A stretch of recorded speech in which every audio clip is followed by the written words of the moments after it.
খালেদা জিয়া বলেছিল যে জোড়াতালি দিয়ে পদ্মা সেতু বানাচ্ছে, আর যিনি আমাদের এটা এমডি পদের জন্য পদ্মা সেতুর মতো সেতুর টাকা বন্ধ করেছে, তো তাদেরকে কি করা উচিত? তাকেও আবার পদ্মা নদীতে দিয়ে 2টা চুবড়ি দিয়ে উঠাই নেওয়া উচিত, মরে যাতে না যায়। একটু পদ্মা নদীতে চুবড়ি দিয়ে সেতুতে তুলে দেওয়া উচিত, তাহলে যদি এদের শিক্ষা হয়। শেখ হাসিনার প্রধান শত্রুই হচ্ছে তার মুখের ভাষা, যিনি খালেদা জিয়া ও ডক্টর ইউনূসকে পর্যন্ত প্রকাশ্যে পানিতে চুবাতে চেয়েছিলেন। আর ছাত্রদের রাজাকার বলে নিজ ও নিজ দলের সর্বনাশ ডেকে আনলেন হাসিনা নিজেই। অন্যদিকে বেগম খালেদা জিয়া প্রতিপক্ষকে কখনোই অসম্মানসূচক ভাষায় আক্রমণ বা গালিগালাজ করেননি। বেগম জিয়ার প্রশংসায় ও শেখ হাসিনার দাম্ভিকতা নিয়ে এভাবে কথাগুলো বলেছেন সংবিধান বিশেষজ্ঞ ও প্রখ্যাত আইনজীবী ডক্টর তুহিন মালিক। সোমবার নিজের ভেরিফাইড ফেসবুক আইডি থেকে এই বিষয়ে বিস্তারিত একটি মন্তব্য লিখেছেন এই আইনজীবী।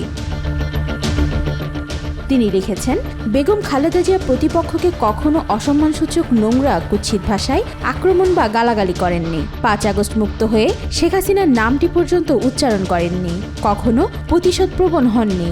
উনার রাজনৈতিক সহনশীলতা, শিষ্টাচার, উদারতা, ধৈর্য ও ক্ষমাশীলতা সে কারণেই সর্বজন স্বীকৃত। এরপর শেখ হাসিনার তীব্র সমালোচনা করে এই আইনজীবী লিখেছেন, শেখ হাসিনার প্রধান শত্রুই হচ্ছে তার মুখের ভাষা, অসহিংসতা, জিঘাংসা, দাম্ভিকতা, আত্মহমিকা ও তুচ্ছ তাচ্ছিল্যতা।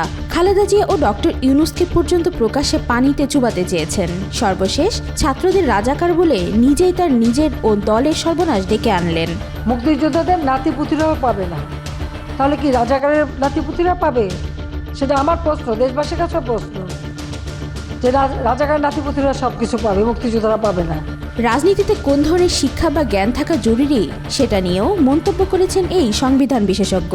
তিনি বলেছেন, প্রতিপক্ষকে কোন ভাষায় জবাব দিতে হয়, কোন ধরনের ধৈর্য, সহনশীলতা, শিষ্টাচার দেখাতে হয়, রাজনীতি করলে সেই কমন সেন্সটুকু থাকা জরুরি।